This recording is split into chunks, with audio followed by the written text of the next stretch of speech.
नमस्कार। कैसे हैं प्यारे बच्चों? आशा है आप सभी स्वस्थ होंगे। तो आज जो वीडियो लेके आई हूँ मैं, वो आपके लिए एक प्रश्न पत्र है जो कक्षा 8वीं के बच्चों के लिए है। आप इससे एक सैम्पल पेपर समझ सकते हैं ताकि आपकी परीक्षा की तैयारी इसको करने से अच्छे से हो जाएगी।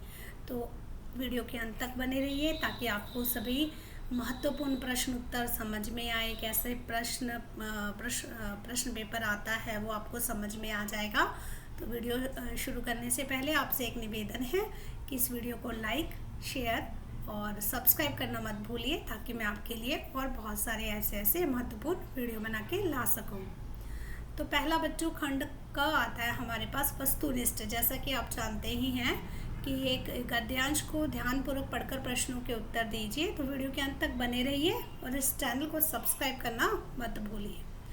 तो ये गद्यांश शुरू करते हैं। भारत में पर्व, उत्सव और मेलों की सदियों पुरानी परंपरा है। इनके जरिए न सिर्फ संस्कृति समृद्ध होती है बल्कि स्थानीय अर्थव्यवस्था को भी बहुत ताकत मिलती है। मणिपुर में संगाई महोत्सव आयोजित किया जाता है। मणिपुर प्राकृतिक सौंदर्य, सांस्कृतिक समृद्धि से भरा ऐसा राज्य है कि हर कोई यहाँ एक बार ज़रूर आना चाहता है। संगाई महोत्सव जैसे आयोजन निवेशकों तथा इंडस्ट्री को भी आकर्षित करते हैं।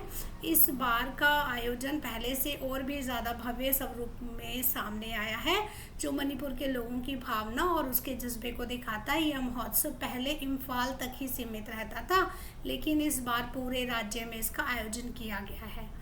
जब ऐसे आयोजनों को ज़्यादा से ज़्यादा लोगों के साथ जोड़ा जाता है तभी इसकी पूरी क्षमता सामने आ जाती है। तो बच्चों आपके प्रश्न पेपर में भी आपको ऐसे ही एक गद्यांश मिलेगा जो अपठित होगा, जो आपने पहले नहीं पढ़ा होगा। तो आप इसे अच्छे से पढ़ लीजिएगा।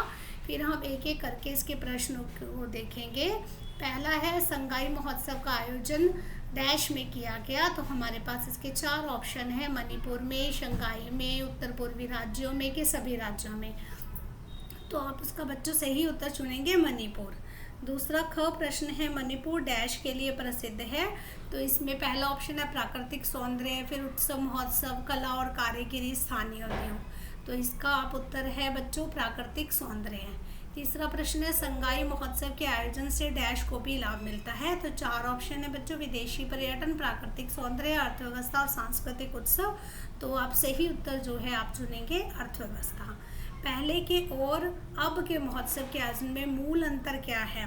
तो एक ऑप्शन है पहले केवल इम्फाल पूरे राज्य में, फिर दूसरा पहले मणिपुर में अब उत्तर भारत में, फिर तीसरा ऑप्शन है पहले मणिपुर में अब दक्षिण भारत में, और चौथा ऑप्शन है पहले इम्फाल में अब पूरे उत्तर भारत में।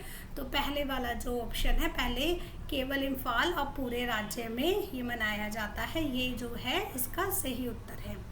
आगे बढ़ते हैं बच्चों। ड पे गद्यांश में किसकी क्षमता के सामने आने की बात कही गई है? तो बच्चों इसमें आप 4 ऑप्शन है, एक मणिपुर की, एक सांस्कृतिक समृद्धि की, स्थानीय कलाओं की कि महोत्सव की। तो उत्तर में बच्चों आप लिखेंगे महोत्सव की।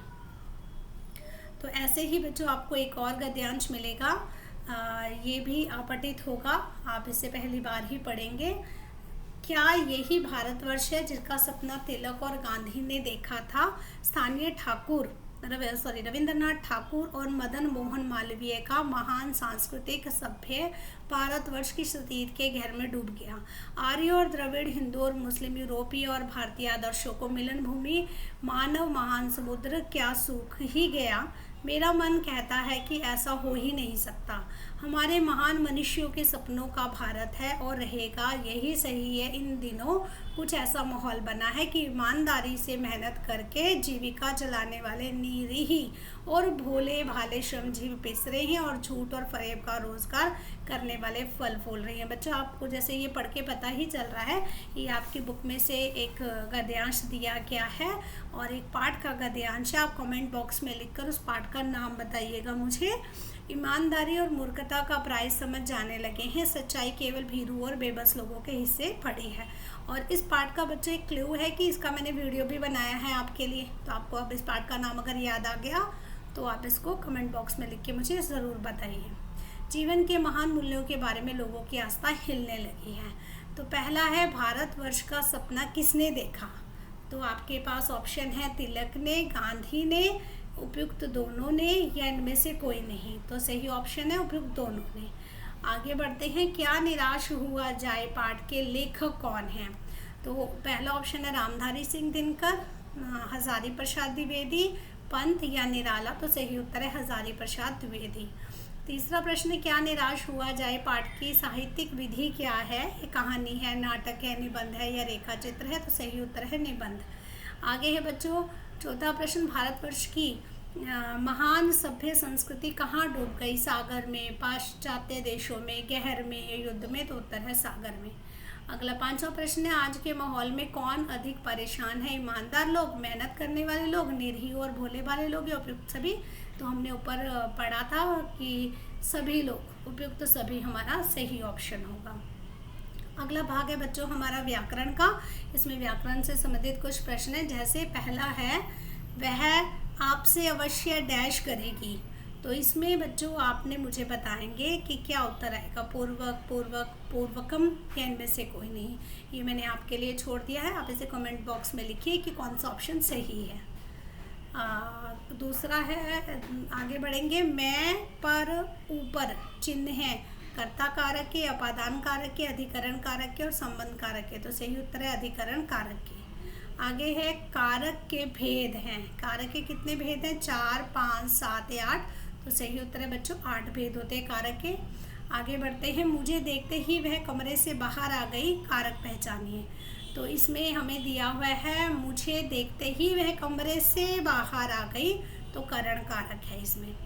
आगे चलते हैं बच्चों, कौन सा पर्यायवाची पर्वत का है? शुचि, दानव, गिरि या ज्वाहर? तो उत्तर सही उत्तर है गिरि। कौन सा पर्यायवाची पंछी का नहीं है? ये ध्यान से पढ़ना है आपने बच्चों, नहीं है। द्विज, विहंग, खेचर या जलचर? जलचर आपका उत्तर है कि ये पंछी का पर्यायवाची नहीं है। बाकी तीनों ऑप्शन जो आपको दिए गए हैं ये इसके पर्यायवाची शब्द हैं। आगे बढ़ते हैं, अनुग्रह का विलोम शब्द क्या होता है? तो इसका उत्तर होता है बेटा विग्रह, उल्टा शब्द, विलोम मतलब उल्टा। अगला प्रश्न है, अल्पसंख्यक का विलोम शब्द क्या है? तो उसका विलोम शब्द होता है बहुसंख्यक। अल्प का मतलब कम, बहु का मतलब ज्यादा। अगला प्रश्न है, दिगंबर संधि विग्रह है। दिगंबर का संधि विग्रह करेंगे तो हमारे पास आएगा दिग प्लस अंबर, मतलब ऑप्शन नंबर 3 हमारा जो है सही उत्तर होगा। इसी के साथ आगे बढ़ते हैं, दो वर्णों के मेल से होने वाले विकार को क्या कहते हैं? तो संधि कहेंगे या फिर समाज कहेंगे या फिर संधि कहेंगे, समाज कहेंगे या फिर उपसर्ग कहेंगे या प्रत्यय करेंगे? तो प्रत्यय कहेंगे। दो वर्णों के मेल से होने वाले विकार को बच्चों संधि कहते हैं। भाषा का मौखिक रूप कौन सा है? अस्थायी है, गतिशील है, स्थायी है या गौण है? तो भाषा का मौखिक रूप जो होता है वो अस्थायी होता है और जो लिखित रूप होता है वो स्थायी होता है, जिसे हम फिक्स्ड बोलते हैं। आगे है, दंत्य व्यंजन कौन से हैं? दंत्य व्यंजन त, थ, द, ध, न हमारा तीसरा ऑप्शन है। इसमें जीव जो है, हमारी जीवा जो है वो दंत से टकराती है, तो ये दंत्य व्यंजन है। अगला प्रश्न है, शब्दों व अंकों में लिखी गई सही गिनती का सही जोड़े से चयन कीजिए। तो देखिए बच्चों, ये हमें यहाँ पे लिखा हुआ है, ये गलत है। सेकंड ऑप्शन, थर्ड ऑप्शन भी आपका गलत है, फोर्थ भी गलत है। और ये 83 जो लिखा गया है, 8 और 3 83, ये जो है सही ऑप्शन, इस पर टिक लगा सकते हैं आप। देखिए, स्थान के लिए देखा कि शब्द के सही विलोम का चयन करें। ईश्वर कुछ लोगों को अल्पायु तथा कुछ लोगों को दीर्घायु। अल्पायु का मतलब होता है, अर्थ होता है बच्चों कम आयु, और दीर्घायु का मतलब होता है लंबी आयु। तो ईश्वर कुछ लोगों को अल्पायु, तो आपने जो अल्पायु है उसका विलोम शब्द ढूंढना है। तो अल्पायु का विलोम शब्द होगा दीर्घायु, वो आप यहाँ पर लिख सकते हैं। इसी के साथ बच्चों आगे बढ़ते हैं, सही वर्तनी का चयन करें। तो हमारे यहाँ पर 4 ऑप्शन दिए गए, सुशोभित, सुशोभित, सुशोभित। इसमें हमारे पास सही शब्द लिखा है सुशोभित सेकेंड ऑप्शन में। जब मैं चिड़ियाघर गया तो मुझे लंगूर को देखने की डैश थी। तो इच्छा, कौतूहल, जिज्ञासा या सभी? तो कौतूहल, जिज्ञासा, इसमें आप बच्चों टिक करेंगे सभी जो है ये सभी वाला। नेक्स्ट है, कौन सा वाक्य शुद्ध है? मेरे लोग भी मेरा नाम श्री दीपक चौधरी है। अगला प्रश्न है, वाक्य के शुद्ध रूप की जांच करें। तो यह शुद्ध गाय का घी मिलता है, ये नहीं। उसकी पत्नी के लड़का हुआ, मेरी एक ही इच्छा है, ईश्वर के अनेकों रूप हैं। तो ये वाला हमारे पास बच्चों सही है। ये प्रश्न ऑप्शन 3 जिसे बोलेंगे। आगे बढ़ते हैं। भगवान के डाकिये के रचयिता कौन है? तो भगवान के डाकिये के रचयिता रामधारी सिंह दिनकर हैं। चौथा ऑप्शन करेक्ट है। अगला प्रश्न है, एक देश की धरती द्वारा भेजा गया सौरभ दूसरे देश की धरती तक कैसे पहुंचता है? तो ये इसमें पहला ऑप्शन पे टिक करेंगे, हवा के माध्यम से। आगे है, आजकल समाचार पत्रों में क्या छपते हैं? तो ये हमारे लेसन के हिसाब से ठगी और डकैती, चोरी और तस्करी, भ्रष्टाचार या उपयुक्त सभी। तो हम ऑप्शन उपयुक्त सभी पर निशान लगाएंगे टिक्का। आगे है, कवि किसकी कोल करने की बात कर रहा है? मोल करने की, सॉरी, ज्ञान, म्यान, तलवार। तो सही ऑप्शन है तलवार का मोल करने की बात कर रहा है। यह दुनिया किनकी है? तो यह दुनिया भिखमंगों की है। कवि के अनुसार दीवानों की हस्ती से है ये। आगे है, दीवानों की हस्ती कविता के रचयिता कौन है? तो दीवानों की हस्ती कविता के रचयिता है भगवती चरण वर्मा। दोष शब्द का सही अर्थ लिखिए। दोष शब्द का सही अर्थ होता है बच्चों बुराई। दोष शब्द का अर्थ होता है बुराई। आगे है, यह तो सुमरन नाही, रेखा के शब्द का अर्थ लिखिए। सुमरन जो हमारे पास एक रेखा के शब्द है, सुमरन हमारे पास रेखा के शब्द है, इसका अर्थ होगा बच्चों समरण करना। अगला है, बदलू कौन था? लोहार, सुनार या मनिहार? तो सही उत्तर है मनिहार, तीसरा ऑप्शन। लेखक के निकट बाबू को कितने का नोट दिया? लेखक ने टिकट बाबू को कितने का नोट दिया था? तो 100 रुपये का नोट दिया था। भारत के प्रमुख 2 महाकाव्यों के नाम? तो ये बच्चों सबको ही मालूम है, रामायण और महाभारत। पहला ऑप्शन पे आप टिक लगाएंगे। अपयश का उपसर्ग क्या है? तो अपयश में अप, अपया, यश या अयश। तो इसमें उपसर्ग होगा अप। अगला प्रश्न है हमारा वर्णात्मक। वर्णात्मक आप लिखकर इसका उत्तर देंगे। मैं आपके साथ ये थोड़ा डिस्कस कर देती हूँ कि बदलू के मन में ऐसी कौन सी व्यथा थी जो लेखक से छिपी ना रह सकी। तो आप ये इसमें अपने बदलू वाला पाठ आपने पढ़ा है तो उससे संबंधित आप लिख सकते हैं कि बदलू के मन में कौन सा दुख था। व्यथा मतलब होता है दुख, व्यथा मतलब होता है दुख था जो लेखक से छुप ना सका। तो आप लिख सकते हैं बदलू का काम धंधा बंद हो गया था और उसके पास कोई रोज़गार का साधन नहीं था और वो बहुत दुखी था, लेकिन फिर भी वो कांच की चूड़ियाँ बनाने के लिए तैयार नहीं हुआ। आज भी वो लाख की चूड़ियों को ही पसंद करता था। ये व्यथा जो है वो लेखक से छुप नहीं सकी। आगे है प्रश्न, हमारे जीवन में डाकिये की भूमिका क्या है? इस विषय पर 10 वाक्य लिखिए। तो ये बच्चों आपको खुद लिखने हैं कि हमारे जीवन में डाकिये की भूमिका क्या है और आप अपने अनुसार कुछ भी 10 वाक्य लिख सकते हैं।